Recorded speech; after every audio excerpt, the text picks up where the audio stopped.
This narrated set of notes serves as an introduction to the highlights for Week 3 topics, focusing on analyzing and charting financial data. The need for presenting data effectively, as well as the ability to do so, are becoming more and more significant as our collection of data grows.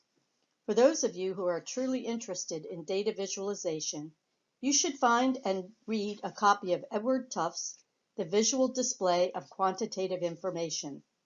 There is a short insight narrative on page 244 in your text, in Module 4, describing his important contributions to the field. So here are some important takeaways for Module 4 that are likely new to you. Since the rest of the topics should be reviewed from your prerequisite coursework, the narrated notes will highlight just a few items. Notice here that you will need to carefully work through the module this week. There is a lot of practice with formatting. Do not get too bogged down by it. As always, the important thing with your workbooks is data integrity. Always remember that pretty and wrong is still wrong. This week, you will be getting a lot of practice with charts. It is important to choose a chart that is representational of the information you are trying to convey. The two most widely used charts are the pie chart and the column chart. Session 4.1 should be mostly review from your previous coursework. Still, you need to carefully review the topics and work through all of the instructions in the module. We will be highlighting the payment function, some information about pie charts, column charts, and a look at the stacked column chart. Several topics in session 4.2 are more advanced than those covered in your prerequisite classes. So slow down and pay careful attention to those. We will highlight here combination charts and spark lines. We'll also discuss Pareto charts and data bars, which require conditional formatting. Always review the visual overview before starting the module session. Here is the visual overview for session 4.1. As an introduction to financial functions, we will decompose the payment as an example. Of course, spreadsheets provide a wide range of pre-built functions for financial calculations. The payment function can be used to calculate the installment payment and payment schedule required to completely repay a loan. The cost of a loan to the borrower is determined by 3 factors. The first is the principal. This is the amount of money being loaned or borrowed. The second is the interest amount. This is the rate amount added to the principal by the lender for giving you the money that you will repay back. And finally, the third important part is the time required to repay the loan. Let's review the components to the payment calculation with their identifiers.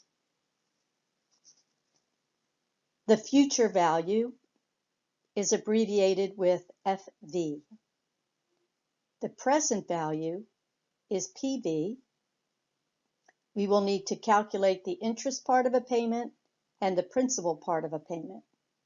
The loan interest rate is referred to as the rate. N per is the number of periods in the loan. So for instance, if we are going to have a 10-year loan, we will have 120 monthly payments.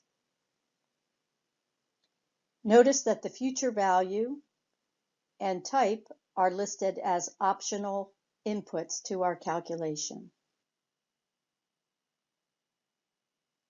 You can find this figure on page 190 of your text. It is labeled Figure 4.1. It is a good idea to review this chart because it describes the components of the variations on the payment function.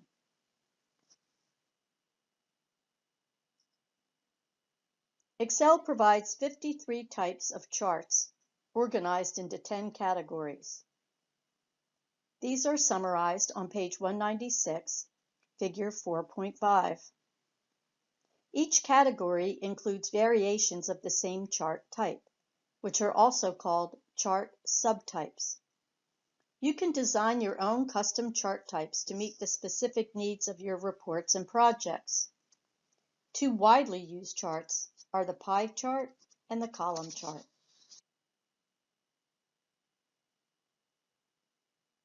The pie chart is especially effective for representing parts to whole relationships. When we are visualizing percentages, this is a good chart to choose. Recall that the relative sizes of the slices let you visually compare the data values and see how much each contributes to the whole. Pie charts are most effective with 6 or fewer slices, and when each slice is large enough to view easily. Note that you can perform what-if analysis by filtering categories out of the data set to focus on components that are more important. We see this being done here by filtering out the smaller segments of the pie to focus on the ones that are larger in making up the whole. The second most used chart is the column chart. We can display values in different categories as columns.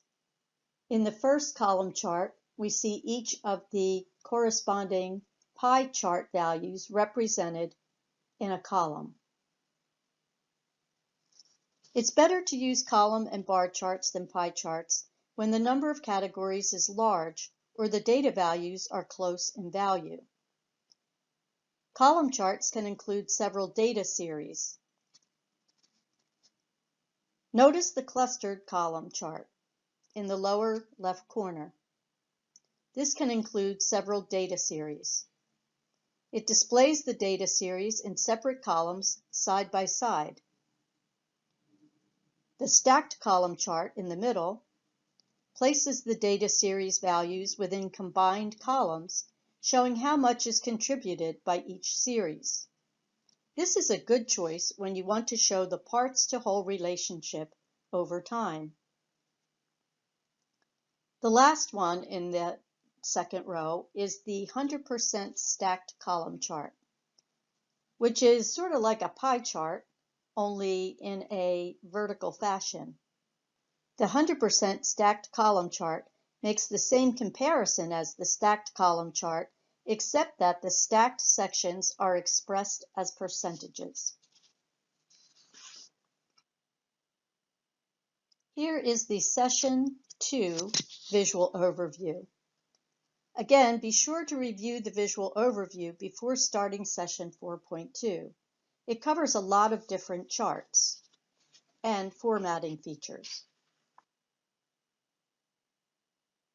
Here are some guidelines on working with axes and grid lines.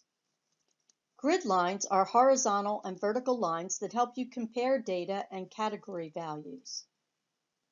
The grid lines may or may not appear in a chart. You can add or remove them separately. Note that you can also adjust the width of the columns of your chart. Another useful visualization tool is the combination chart. Here we see a combination chart that includes column chart and a line chart. It allows us to combine these two charts on a single graph and enables you to show two sets of data using the chart type that is best for each data set and how they relate to one another. Other chart types you will explore in Section 4.2. Spreadsheets provide many chart types tailored to specific needs in science, statistics, business, and finance. Here are several other useful charts that can be used.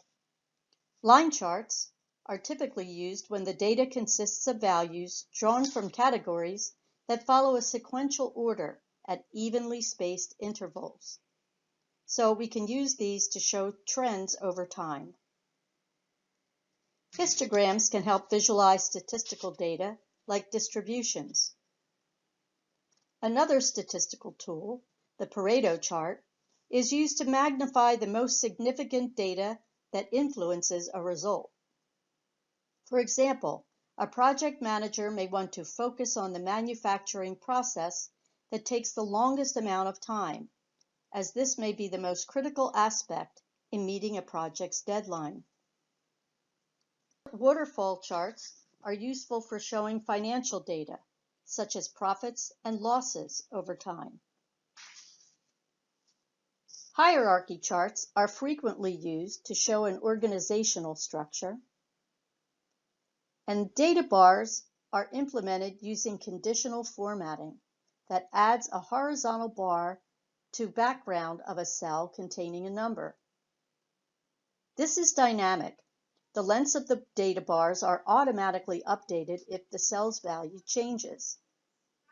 These are something similar to sparklines in that they are embedded in a data cell. Being dynamic, they can change with the data values to help visualize the weight of a cell in a parts-to-whole relationship. A sparkline is a chart that is displayed entirely within a worksheet cell. It is like a mini chart without a legend.